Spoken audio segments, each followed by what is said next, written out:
pembahasan selanjutnya adalah mengenai jenis-jenis fungsi yang kita kaitkan dengan definisi aljabar. Ada 3 jenis fungsi. Yang pertama adalah surjektif, kemudian injektif, kemudian bijektif. Kita bahas satu persatu mulai dari fungsi surjektif. Misalkan ya, kita diberikan fungsi f. Saya tulis fungsi f dari A menuju B. Berarti f itu sudah jelas merupakan fungsi, A itu domain, B itu adalah kodomain. Maka f dikatakan surjektif jika dan hanya jika. Nah, jadi f itu akan bersifat surjektif jika hanya jika memenuhi B sama dengan f A. Artinya apa? Artinya berarti kodomainnya akan sama dengan range-nya, gitu ya. Jadi dari sini saya cukup membuktikan bahwa yang namanya kodomain itu akan sama dengan range. Kalau kita tahu kan yang namanya fungsi kodomain sama range itu tidak selalu sama. Kalau range itu biasanya subset dari kodomain. Nah, tapi ini kodomainnya sama dengan range, maka itu dinamakan surjektif. Nah, bagaimana untuk membuktikan suatu fungsi itu bersifat surjektif? Nah, di sini ada caranya ya. Misalkan saya tulis di sini, cara membuktikannya adalah ambil sembarang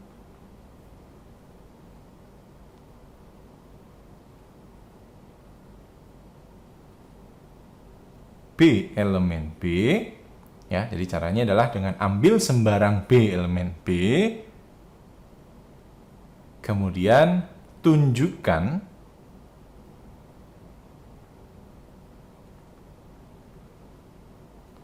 terdapat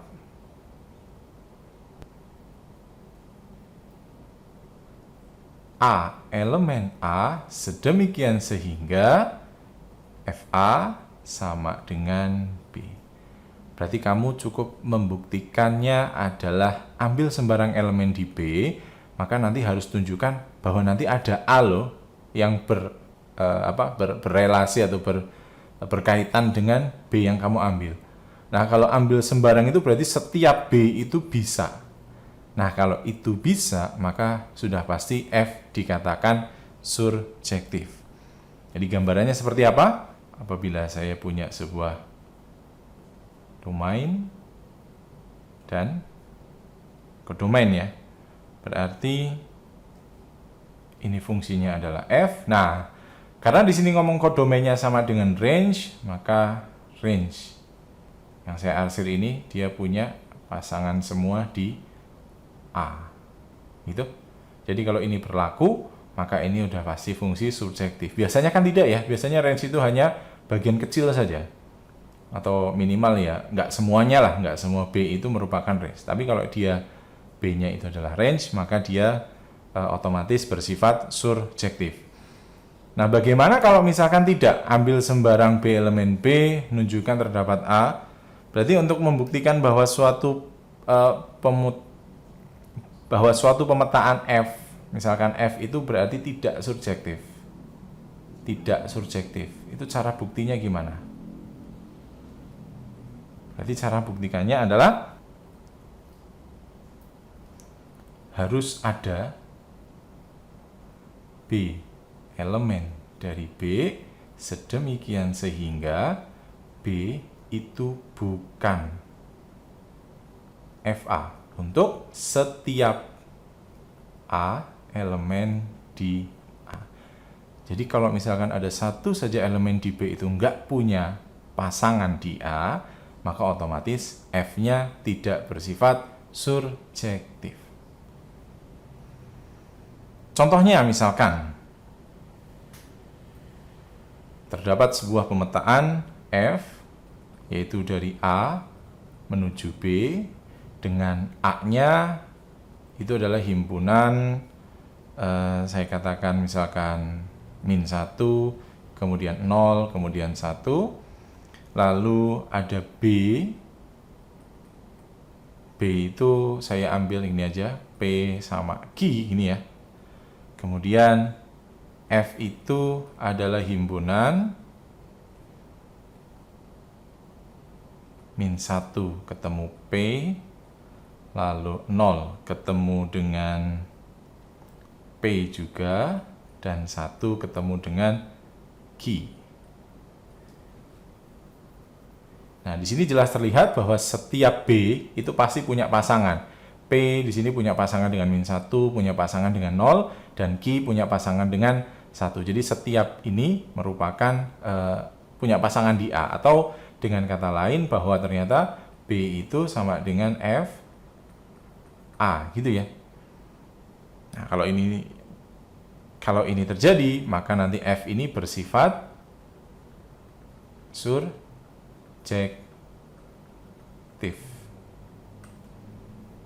Bagaimana jika suatu fungsi tidak surjektif? Misalkan saya punya fungsi G, ya, saya samakan saja dari mungkin C menuju D, dengan C-nya adalah 1, 2, 3, kemudian D-nya adalah A, B, C.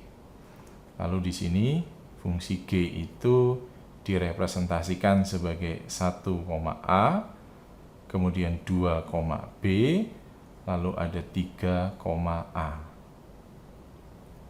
Nah, di sini jelas bahwa C itu tidak punya pasangan. Nah, kalau C tidak pasangan, berarti apa ini?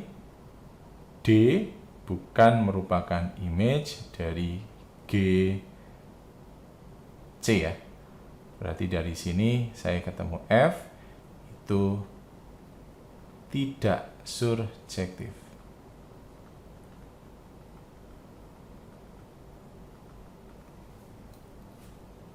Jenis fungsi selanjutnya adalah fungsi injektif. Misalkan sebuah fungsi F itu adalah sebuah pemetaan atau fungsi dari A menuju B, kemudian F dikatakan bersifat injektif jika dan hanya jika, jadi ada syaratnya ya, untuk setiap A1, A2 elemen di A ya dengan sifat A1 itu tidak sama dengan A2, maka petanya atau F A1 pasti tidak sama dengan F A2. Gitu ya. Jadi untuk setiap A1, A2 elemen di A, atau gampangnya kalau saya mau ngambil 2 elemen di A, ya, 2 elemen itu berbeda, maka hasil petanya juga harus berbeda. Nah, kalau seperti ini, maka fungsi ini dinamakan injektif.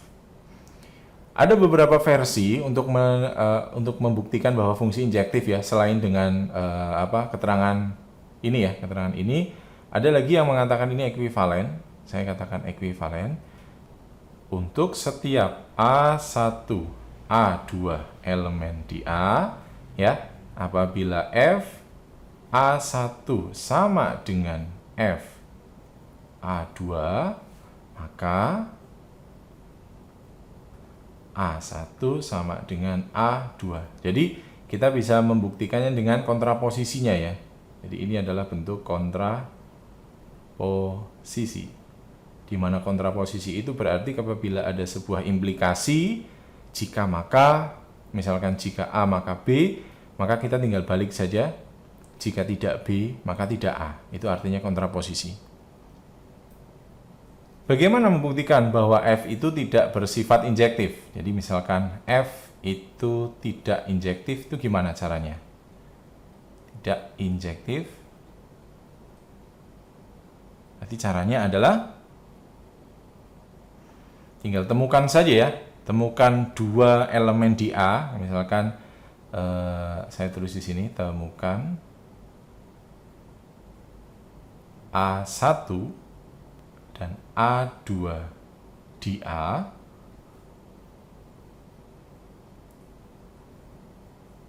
jika A1 berbeda dengan A2, tapi kok ternyata F A1 sama dengan F A2. Nah, kalau ini terjadi, maka otomatis F itu tidak bersifat injektif.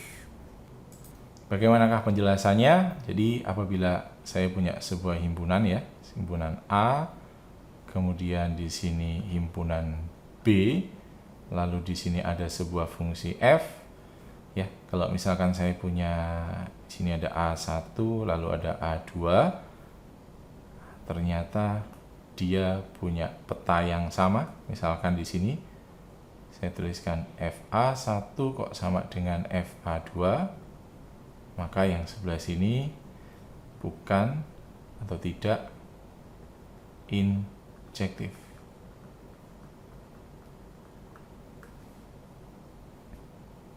Tetapi kalau misalkan saya punya sebuah fungsi, di sini A, kemudian di sini B, lalu di sini ada A1, di sini ada A2, ternyata FA1 di sini, kemudian di sini adalah F dari A2. Nah, kalau ini terjadi untuk setiap di A di sini, maka dia pasti bersifat injektif. Artinya berarti tidak boleh ada dua domain yang berpasangan dengan satu anggota kodomain. Nah, contohnya misalkan saya punya sebuah fungsi dari himpunan bilangan bulat menuju himpunan bilangan bulat juga,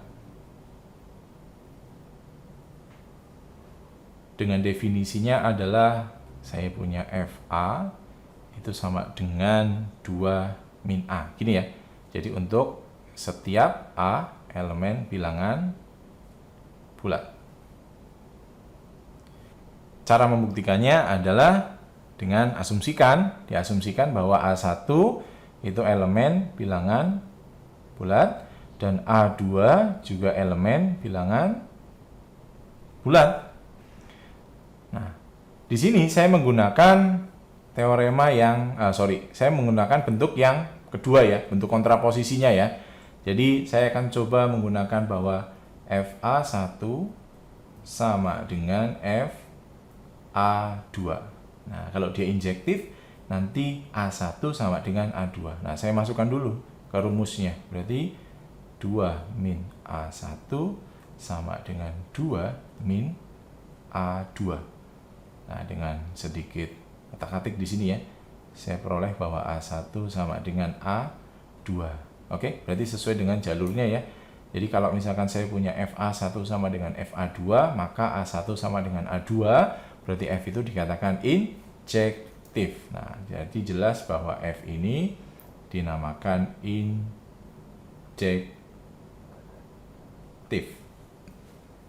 Nah, bagaimana apabila yang tidak? Saya coba hapus dulu.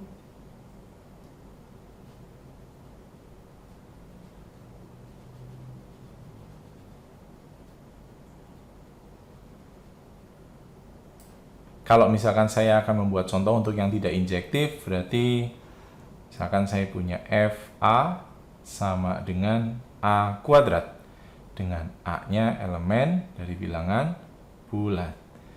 Nah, berarti cara membuktikannya seperti apa? Berarti saya akan membuat ambil A1 elemen dari Z dan A2 elemen di Z yang berbeda ya, di mana A1 tidak sama dengan A2.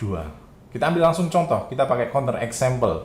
Counter example itu adalah semacam metode ambil saja satu contoh untuk menangkalnya. Jadi kalau misalkan dia berhasil, maka otomatis semuanya jelas gagal ya. Kita ambil saja misalkan A1-nya adalah 1 dan A2-nya adalah min 1. Nah, dari sini saya peroleh bahwa FA1 sama dengan 1 kuadrat. 1 kuadrat itu 1. Kemudian FA2-nya min 1 kuadrat sama dengan 1. Lah, ini kan berarti FA1 sama dengan FA2. Padahal A1 tidak sama dengan A2. Berarti asumsi dari injektifnya gagal kan? Harusnya kan FA1 tidak sama dengan FA2, tapi ternyata FA1 sama dengan FA2. Jadi dari sini F itu tidak injektif.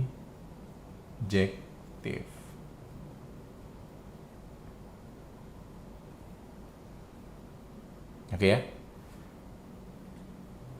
Kemudian yang ketiga adalah fungsi bijektif. Kalau fungsi bijektif biasanya ada yang mengatakannya fungsi korespondensi satu-satu. Nah, khusus untuk bijektif ini, misalkan saya punya F, A, B, kemudian F dikatakan